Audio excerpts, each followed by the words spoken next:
I love to be able to go back, and then cross-check data from years before if we can. It allows us to be able to go out and talk to other growers that aren't as familiar with channel about products that I really believe, we do well on different soils.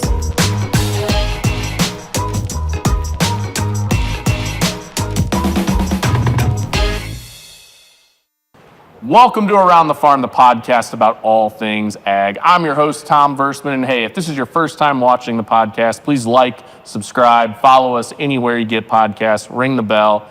Andy Folt is with me as always. Andy, how you doing today? I'm great. I'm especially great because we're in a very unique setting today, Tom. Where are we at? Well, we're in Grundy Center, Iowa, Okay. and we're celebrating today. What are we celebrating? We're celebrating Channel Fest. That's right. And we all yeah, I love that. We all got our green sunglasses on for today, and we're excited to be here. And we got a great group with us today. We do have a really good group, and I'd like to give them the opportunity to introduce themselves. We'll start with the lady in the center, Kristy.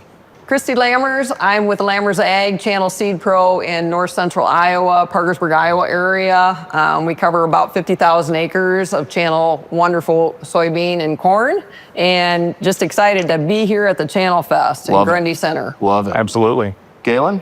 Galen, Mulder, customer or grower of Kristy's, raise corn and soybeans in Butler and Grundy counties. And I'm Dalton Feckers. I'm a grower of Kristy's from farm in Butler, Grundy, Blackhawk, Franklin counties.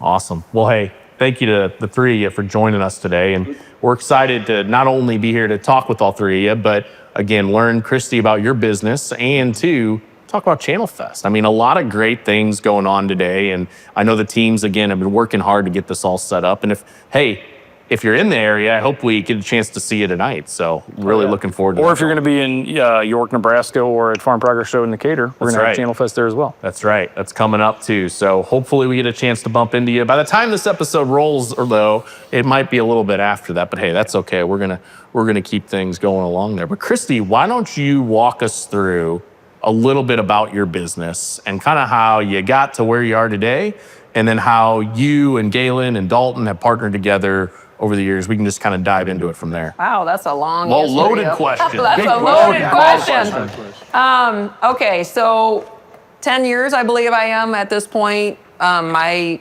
stepdad was a channel dealer. I had the opportunity to come in with him, learn the business, just really ground up. I mean, came from a different sales position altogether, not ag related, but always interested in his business. So it really was one of those times where I just had to sit and listen and learn and get in the dirt and figure out how I could really be at his level of selling and being with our customers the way he took care of them. Yep. So I really dove into FieldView, and I became our customer technology, I don't want to say expert, but as much as I could to help customers, install, learn about, have climate work smooth, really looked at the data and got in the dirt, really learned our hybrids, just kind of sat and listened for a long time. About 4 years ago or so, my dad started slowing down a little bit more and became more where it was my responsibility with our growers to ensure that they were taken care of and that we were keeping our service level the same and also being able to grow the business. So that was probably about right around 2020. Okay. So that's COVID timing. COVID time. My dad was 80 years old, so he was, pretty concerned about that whole thing. Sure. And it just kind of naturally progressed into, I'm going to meet with our farmer, with our growers now, our partners. I mean, so we have wonderful, wonderful partners. So I was so blessed to come into that and just learn the environment of what we wanted to do to keep our dealership going at that service level. Totally. So last fall, I bought the business from my dad, and it's Lammers Ag now. So Congrats. yeah. So That deserves a round of applause. That was a big moment for me. I mean, these 100%. guys all kind of know, struggling from not coming from it at all. Had a lot of help from these two guys beside me, just helping me learn, helping me understand different things that I didn't necessarily know right off the get-go from ag. And just, planning. And I mean, I'm being real here. I came from, just how do we learn this and how do I help? So I just really dug into FieldView. I would say that was probably my pivotal moment of learning what goes on what ground and the data. That's right. The data. Diving into the data. That's right. Differentiation, showing up differently with different customers. Absolutely. Yes. So Galen, how did you and Kristy get connected, or did you work with Lammers Ag for a number of years? How was that relationship kind of set up? I started with Chuck at a smaller scale, a few units a year. Got going and steadily grew through that. And when Kristy took over, with pretty much your 100% channel now. So Awesome. That's great. Anything different that they did for you that really, builds that trust when you guys partner together? How's that kind of work when you guys work together? Kristy does a good job in her team as far as with all the scouting. They really work hard as far as, keeping on top of things as far as what's going on in the field. If there's something that they're hearing about what's going on in the fields that when we're busy planting or with emergence issues or something like that in some areas, like what we had this past year, for example, they're kind of on top of it, and they can get a hold of us and, say, hey, in certain areas they're seeing some emergence issues with rain that had hard rains and things like that. So Love it. And that sound effect was a soda can that fell over. It was the staged. party. To clarify, the party has not started just yet, but This isn't exclusively a bottle. that's right. It is. It is a bottle of Dalton, that. what about you? I heard when Kristy was talking, she mentioned partners and service a lot. You've got channel basically head to toe. You've got a hat, you've got sunglasses, and a shirt. Right. What does Kristy as your Seed Pro mean to you in your operation? So I mean, my dad worked with Chuck to start, and then I started farming. I'm the oldest. I have two other siblings. I started farming with Dad in, I think, 14. Just kind of being laborer and getting my foot in the door and starting. And then kind of did some of my stuff. Knew Chuck. Chuck's known me since I was a little kid. And then Dad was with Chuck when he had Midwest before he even channeled. So it's went that far back. Sure. Just from knowing Kristy, we go to races and stuff together all the time, just events around Parkersburg. But like Galen said too, the biggest thing is I love running the equipment and doing that stuff, but sometimes you don't have all the time in the world to do the scouting. She's filling the gap of things that I know I don't have the time to, and nor does my dad, or, finding issues that we might miss ourselves if she isn't doing that.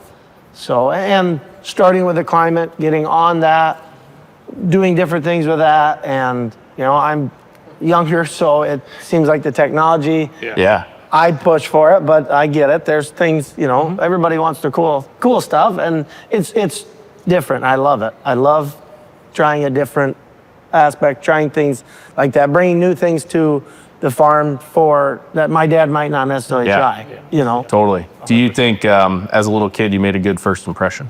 I don't know. It depends. we're still working on that. We're still working on that. So you've been working on that. Yeah, I can remember.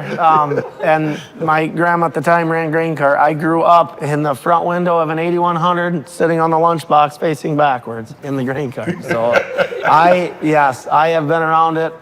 I love tractors from the That's time awesome. I was. I mean, we used to have neighbors say, they'd call my dad and go, hey, there's a kid driving your tractor down the road. I don't know if his feet are touched the ground. And he's like, no, that's my son. It's fine. You will be fine. But no, just good things. He's got a stick. He can. Yeah. The ingenuity of the rural youth cannot be beaten. That's right. Kristy, kind of on that same point. So you mentioned scouting and how that's a big part of how you see value in Lammers Ag. Can you talk a little bit about your team that you work with? Yes. So basically, a little before, I guess, 2018, I'm going back to even McKenzie. Yeah. So Dalton's sister interned for Chuck and myself. Amber helped a little. Dalton's wife. Diana, Galen's daughter. I've got 2 interns now and 2 full-time gals. Okay. So we are, pretty much an all-gal team. I mean, my husband comes in and does some things, Dalton and those guys constantly when I need help, something needs to be fixed or in emergency deliveries. I mean, but we're pretty much all gals on our team. Just happened that way.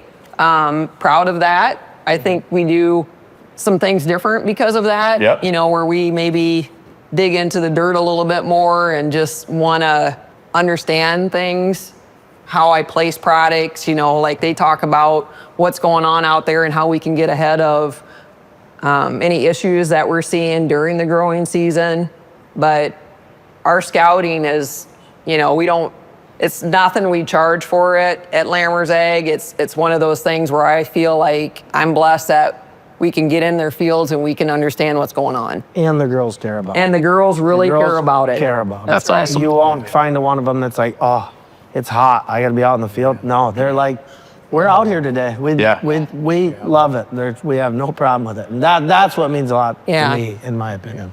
We're probably 68 to 70 fields a week on emergence, just alone. And then we go back to those fields, another 2-3 times just to make sure that it's not just one and done type thing. We're invested in their fields. They're our partners. Yep. We all have that same passion. And Galen, we were fishing last week. I kind of laugh at this because we're up there having a moment of relaxation for a second. And he's like, hey, we were on the speakerphone with one of my Haleys. I have 2 Haleys. Can you check my fields for me? Boom. Same with Dalton. Those guys have any issues, or we're not seeing it ahead. We do send out our custom crop reports every week. Yep. And, we'll have guys that'll text Haley and say, hey, did I miss it? Or, I just want to make sure I got it. So it's a valued service for us, not only for them, but also for us to understand their operation the best we can, as well as our products on their soils. For sure. Yeah. For That's sure. something super unique to Channel that I've seen. Totally. And not just the custom crop reports, but just that the drive and focus, because Tom and I both spent time in the Channel brand before in our careers, but the dedication and that partnership, I wrote that down, that you have with your customers is, to me, it's pretty inspiring. So and when your team is out there, what are some of those things you're trying to learn, not just from an agronomic standpoint, but from the grower's operation when you're scouting? What are you trying to learn about their... Well, I mean, if I look at Dalton's side of things, he's very aggressive on trials. We work together on a lot of different trials that I, love to look at as well, be it in-furrow fungicide, be it some different talc products, seed graphite products that, my door is always getting knocked on too for, hey, you need to sell this, you need to. So I like to see what it's going to do in our ground, around our ground. I like to have that testimonial before I even put my name behind it.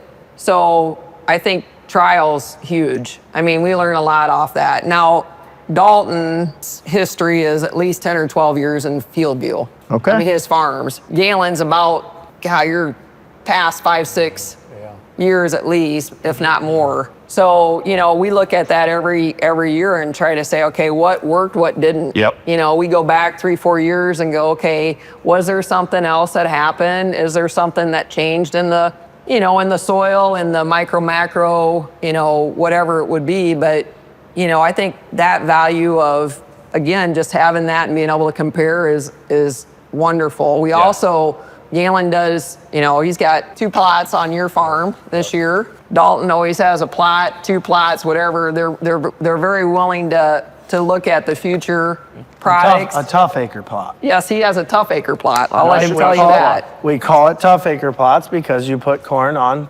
tough acres. Okay. This isn't the best dirt in the world. If Sure. I want to see what it's going to do on what I'm farming, or what I should say, my dad, I farm with my dad, and my brother and sister too. But yes, I'll give a lot of credit to my dad too for helping me with it. Yep. And I'm learning. He's teaching me, and I'm sure I'm teaching him some things too, just different things. But like she said, with all the products and stuff out there, there's so much stuff to try. But they can give you the sales pitch all you want. I want to know if it works. Yeah, That's right. You got to have the data there to and wrap that's it up. There's so much out there for, different biologicals and stuff out there. But then when it comes time to actual show any data on it, but it's hard to find that. easily accessible data at your fingertips anymore. Yes. How many products in the Tough Acre plot? This year this year was less. I think we had 12 numbers this year. 12 right? numbers, okay. 12. And we'll do a plot tour here or there. Guys will go out. I mean, we did that for a couple years where, honestly, we just went out and looked. In the it was Tough- like in the Tough Acre Acre plots. plot. Yep. I'm like, let's go on out. Let's look. Let's see what's going on. Some of the corn, was about to my chin. I mean, but they know. They feel good about it if they have those types of soils. If it can grow on that kind of stress, I know that's value to them. But Galen, just as much. How many times you walk through your plots in a season? Several times, Just always kind of looking at what's new, what's happening, right? especially after some weather events when you've had storms, like for standability. Sure. Before pollination and stuff, kind of watch it several times. And like for any rootworm issues and standability is always a big thing. Yeah. And how pollination, of course, and then right before harvest, do a quick walkthrough before we harvest the plot. Look at stock. So if you find, when you're scouting, Galen, if you find an issue, do you call Kristy, or how do you go about that if you're scouting, whether it's a plot or a field? What's your play? Yeah, if we see something that we have questions on, or give her a call or see what she's seeing in other environments Sure. with the same varieties, and what things are looking like other areas. Okay. And then from there, you make a recommendation, Yep. kind of take an action. And Yep. Gotcha. Yep. Very cool. Very cool. It's crazy because I think back on one of the issues that we had on emergence one year. This was on in the Bremer County area, so on the northeast part of where we go. The soil's completely different than where we're at. But just had a grower call me up, and I'm a little bit not so happy with emergence. And I said, okay, let's check. I mean, you get calls that are great, you get calls that are real, you get calls that sometimes you don't want to get, but that's what you go out and you take care of it best we can. So I remember going out there, and I actually went out with with our agronomist, Paul, and we were probably out there twice. I was out there once, and then I went back again a fourth time because I was just wanted to make sure that what are we seeing? Is he comfortable with it? And we had found some issues with what we kind of thought were some compaction issues with how, with that soil and the date it was planted and what had happened in that whole season when it was put in the ground. And he's like, where are you at? And I said, I'm sitting in your field. And he goes, you're there again? But it was just kind of funny because I'm like, it bothered me that bad to make sure that it wasn't something that because I don't want to recommend products that are going to have issues. Yep. And that's the thing that I think these guys, when they talk about the girls being out there, they're the same way. We want to know what's going on out there. And it's a huge respect for them to put their trust in us to advise seed out there. Yep. And I don't think I even really realized that until I was as much FieldView and checking that we had done before, probably even 2020. I bet that next year I was like, my God, you start seeing the checks they're writing. This is not a small investment. That's right. That's right. And and even more than that, I mean, they're wearing a hat that has your name on it, or a shirt that has your name on We it. saw a truck in town. I was at the gas station. We're creeping up on the truck, thinking it might be you. Yeah. It's a high level of trust. That's right. For sure. And I love that focus on data. And so my question to the guys would be, as you've worked with Kristy and her team, what are some things that you've learned, or maybe, a practice that you might have changed, or something you've picked up on just based on, them being out in their operation? I will say the best thing, I think, because Dad and I both run combines, and we can see it. It's interesting to see pulling the data up at your fingertips and knowing, okay, we see an issue in this field. We had that last year, and that, Kristy, we were trying to get to the bottom of it on one farm, but being able to look and find, take the data so we can easily look at it, rather need to dig in deeper or know if there's a problem in that area. So, we've talked a lot about service and partnering, and Kristy, you've talked a lot about data and how your team uses data. What are some things that you guys have learned from Kristy's team since you've been partnering more with your channel SeedPro? As far as data, it's nice to also have the yield data is also very important. But like Dalton said earlier, if you have issues going on, is it a variety? What's also nice on the the other application, you've got, you can track your anhydrous or nitrogen products that you've applied, your herbicide program, any fungicide or anything else is also all recorded on there. And then also you can look back on previous years, what you've done, if there's something, from the previous year that was done that's affecting this year's crop too.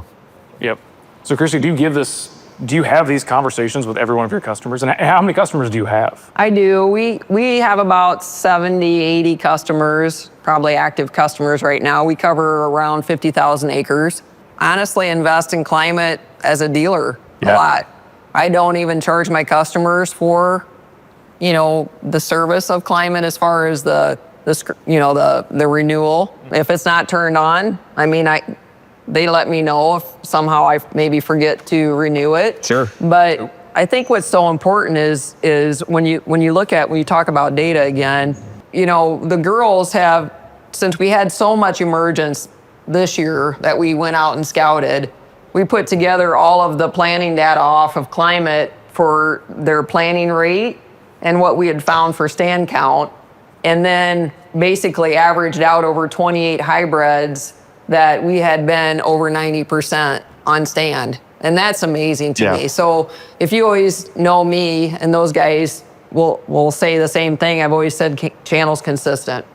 So it's always nice to have that to come back behind it, because it means a lot to those guys when they see, again, another year, besides on their own farm, but these are just counties around us. This isn't, statewide. This is our actual data.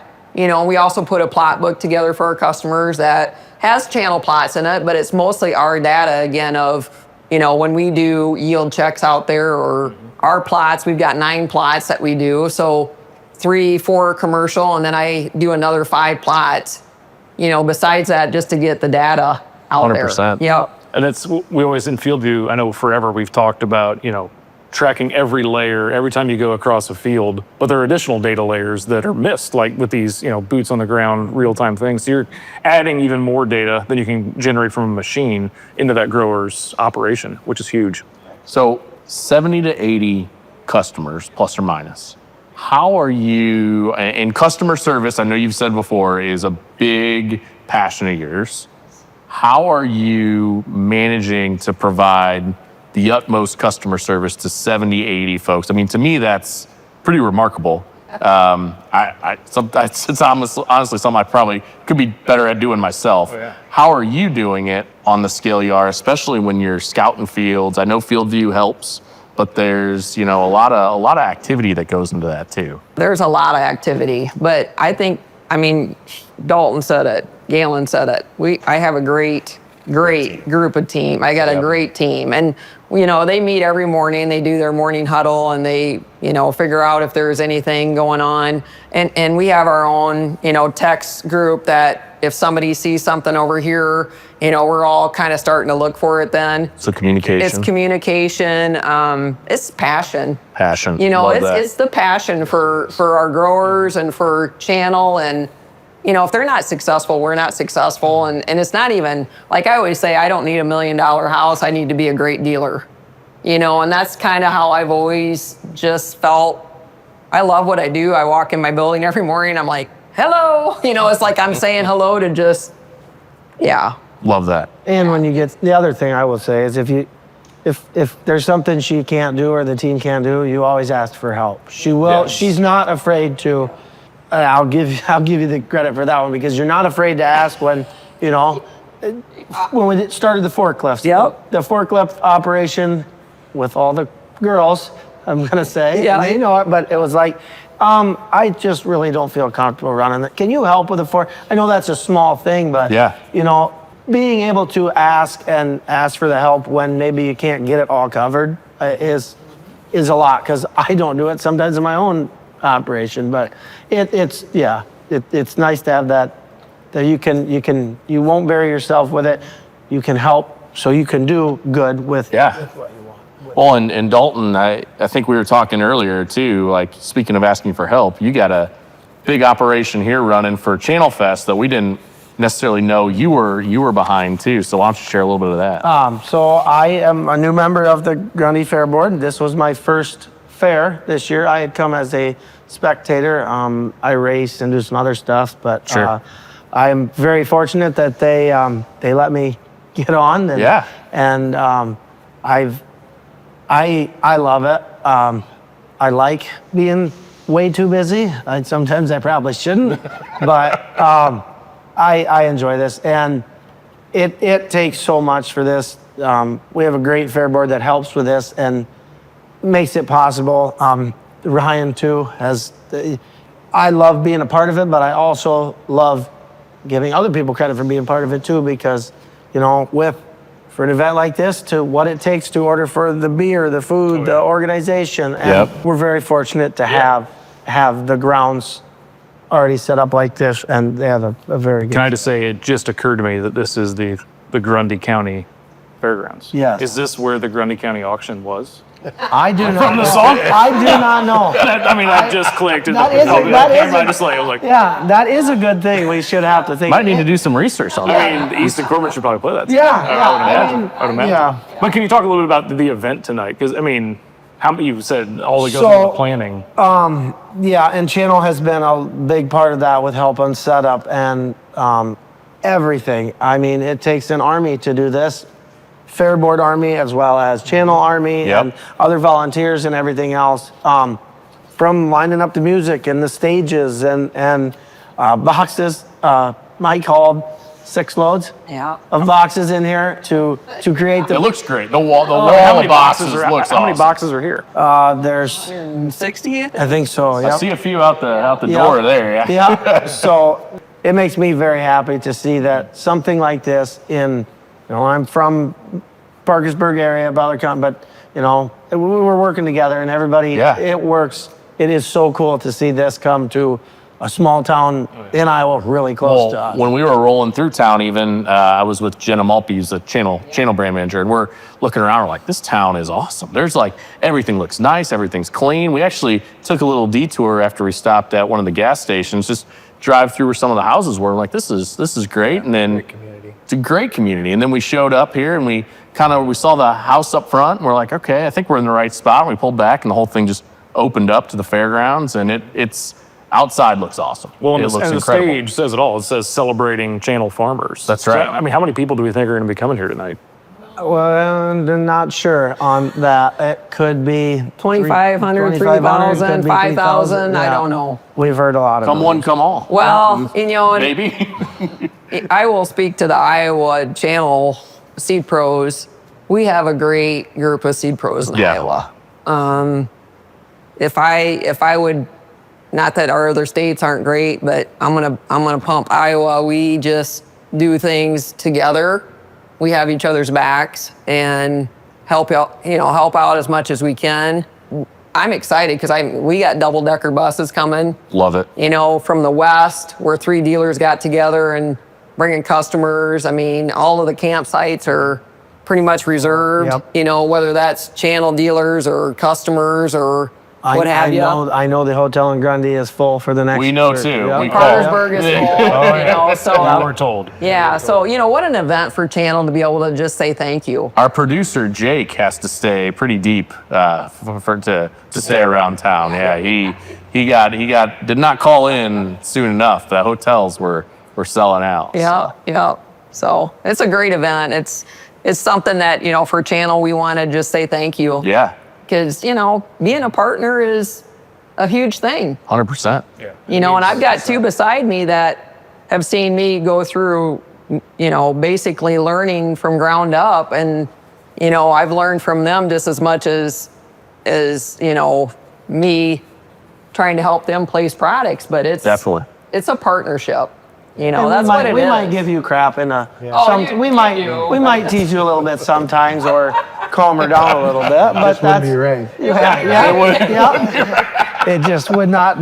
That's what true partnership and teamwork's all about. That's right. That's right. So I think Andy and I have taken some jabs at each other before, and it's People say Tom looks like my much, much older brother. Yeah, is what they say. Yes. Well, my facial hair isn't as long as it normally is, but it comes in nice and gray. I will say you were talking a little bit about the Iowa Channel team that you all have here, and how great rural communities are. I'll say Tom and I don't know if the episodes come out before or after this. We interviewed Bill Anderson, who's the CEO of Bayer, and I believe Bill talked at length about the beauty of the great state of Iowa. He did. And the Iowa state capital, and how it's a monument to, you know, hard work, and then what happens when a rural community comes together to do something great. And I think this kind of reminds me of that.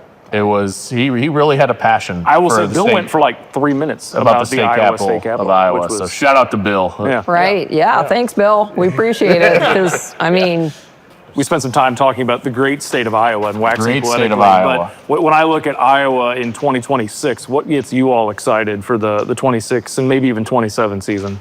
You want to vote first? Yeah, I can go praise some of the new products that Kristy has started talking about, some of the new varieties coming down the pipeline that she's kind of excited about. It'll be interesting to look into that for the next season. Yep. I'm right with what Galen said too. Just the new things that we have that are getting a little better or can get better, and we, you know, the next thing you hear that a lot down the pipeline. Well, that's the next thing. What's coming? What might be the next greatest thing we can have? That's right. So, and yes, I am very excited to be able to see what's next.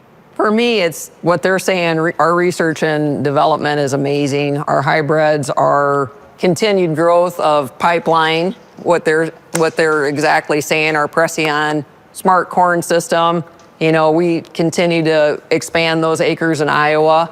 Viconic soybeans, Yep. you know, when you talk about 2027, that's going to be blockbusters. just, you know, amazing to be able to have choices on how we want to manage those soybeans and actually be able to choose the varieties you want by yield and what you want instead of by management. Yep. You know, which is amazing. And again, you know, we've got a big lineup of great new products coming. You know, whether it's SmartStax Pro, BT4, you know, all of those continue to help our customers with their issues. 100%. So- 100%. Yep. It's the pipeline. I mean, that's 100%. No, Kristy, I agree, and I think that's great. But hey, talk a little bit before we do wrap up. And you say it's raw footage. Raw is footage. Raw footage is Yep. what I'm told. But I know where you're going. You do have a YouTube channel, and you've got 10 videos up, 10 10 episodes. 10 yep. episodes, rooted in results. Correct. Tell us a little bit about that, and we'll be sure to plug that here on the episode. I mean, honestly, so I work with a marketing company and just to start my website and different things like that. And we got talking about, you know, doing a podcast. I'm like, okay, great. We'll put it on Facebook Yeah. and, you know, nothing crazy here. But we ended up doing our first one and she's like, yep, it's out on YouTube. And I'm like, what? I'm like, What do you it's mean? on Spotify, live. it's on, You're you know, live. I'm like, we're live. And so I was like very wound up about it at first. I'm like, okay, I'm in my office. This isn't anything glamorous. That's why we always laugh and joke and say it's pretty much raw Footage. footage, but it's you coming in our office and us having a conversation. Love it. And I'm not going to change that. We interview really good people, I think, that have valuable information, Yeah. whether it's Viconic, you know, Casey Perry, or I interviewed Andrew Penny on Yeah. Pression. Shout out to a fellow podcaster, Andrew Penny. That's right. So, you know, it's just the fact of being able to get information out there. These guys, you know, and farmers are out watching social media. Yeah. You know, ag is the fastest changing, I believe, the fastest changing industry that we have, and decisions to go along with that, they have to be informed. Love that. So I Yeah. just try to keep it real. Rooted in results. Find it below in the description if you're watching on YouTube, and we'll send some folks Yeah, your way I for think sure. that's a good call to action. And if you want to join in this level of service and partnership, that's a great place probably to start. Yes. So let's rapid fire one more question really quick, and then I think it's a good opportunity to wrap up. So Kristy, you mentioned these guys are on social media. So what I'm going to ask, favorite social media platform and favorite feature of FieldView. Galen, let's start with you to put you on the spot. Favorite feature, the field use, probably just the yields and looking back and always finding, there's a lot of different features, I guess, that I really enjoy going back and seeing what fields are planted, what varieties. If you know, it's as many fields we have, it's hard to keep track, and it's right there at your fingertips to go back and find what varieties are planted where and when. And plus all the other applications, they're all recorded on there also. favorite social media platform, or do you? I use Twitter a lot. Twitter, okay. Yeah, Love that. Twitter. X now. X, yeah, and Facebook. Kristy, we'll hit you again. Favorite feature, favorite social media platform. My favorite feature right now on FieldView, well, two things. I'm on the advisory board, so I'm going to plug that, which is Yep. awesome because you guys, our FieldView is continually trying to better the platform as far as tools for our growers. So I'm excited to be part of that, where we do. It's going to be farm planning. Yep. And a different kind of look on how we can get information out to growers. Yep. So excited about that, but I go back to exactly what Galen's saying on the data. I love to be able to go back, and then cross-check data from years before if we can. It allows us to be able to go out and talk to other growers that aren't as familiar with channel about products that I really believe, we do well on different soils. And it's a confidence behind that because I've seen the data in our area, And my social media is probably Snap. Snap? Oh, yeah. We just had a big conversation at our last channel meeting about Snapchat. Yeah. Well, I just got Tom back on Snapchat. I did. I've retired. This is my third time coming back into Snapchat, third username. My biggest one is Snapchat because Yep. not so much, but when Kristy's out, she's taking videos. I like messing around, joking around with it. It is a platform that I use a lot. Love it. A lot of us do. It's a day-to-day thing that we're always messing around with. Yeah, and I would say on climate, I think it's pretty easy to operate the app, Field Yeah. app. Yes, everything it might have a glitch every once in a while, but ease to operate and to be able to share so they can see the data. I don't have to go see her, give her the iPad, she can get into it, see what needs for the scouting. The simplicity of that is very important to me. Yep. Well, hey, Andy, it sounds like I'll say it. Channel Fest is getting started. I'll say, as you can hear, we're about to be played off the stage. We are. So we are. This has been Around the Farm, the podcast about all things ag. If this is your first time listening, feel free to like, comment, subscribe wherever you get your podcasts. We'll see you next time around the farm, and I think, guys, we should probably let's head get to ready the, for Channel Get ready Fest. head to the show. Let's get ready to go. go see some Easton Corbin. That's right. Yeah. That's All right. right.